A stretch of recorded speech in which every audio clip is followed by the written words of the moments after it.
Now, staying on the Outer Banks, the wind and the surf are really starting to pick up. Take a look at this. This is high tide in Dare County last night, and you can see the water rushing into the parking lot at the Avon Fishing Pier. Now, as of this morning, no damage has been reported.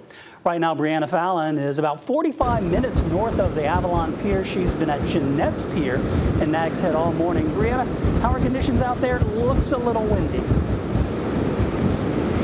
Yes, it is definitely windy. It's been windy all morning. I'm sure you can see my hair kind of flying around. I'm trying to hold my hood down so it actually stays, because sometimes when some of these big waves come and crash against the pier, we've been getting some of the splash from it. But if you guys want to take a look at the waves yourself, look at these waves. So we've been seeing really rough waves, big choppy waves, rows of them just along the water here all day, and we've been seeing people actually coming out to both record and just take a look at the beautiful views, because honestly, what everybody is saying, that it's truly incredible how big these waves are, and that's what we've been hearing from a lot of people walking by. They're just amazed by the sights that they're seeing from the pier and just looking out into the water.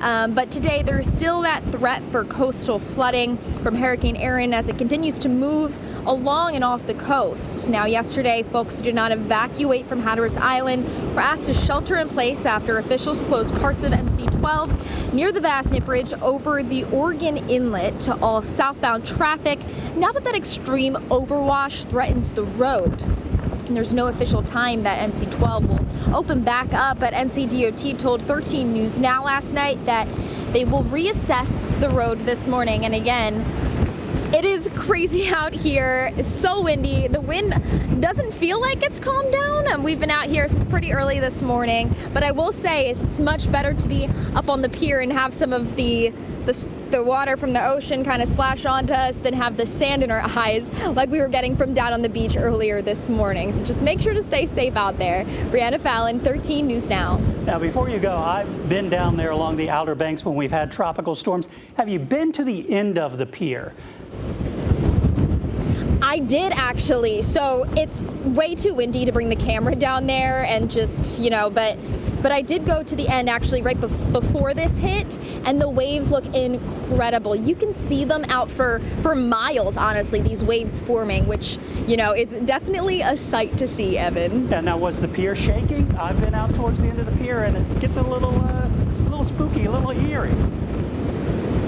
Yes, it was shaking from all the wind. I mean, the wind is crazy out here. I was even sitting on a bench right next to where I'm standing right now, and every now and then I could feel it shaking, and that's still pretty far away from the end of the pier. And I know a lot of folks out there are probably getting in some fishing as well, or they want to, because this does stir up some of the fish a lot of times. So some good fishing sometimes after tropical systems. Thank you. Get inside, get out of the wind.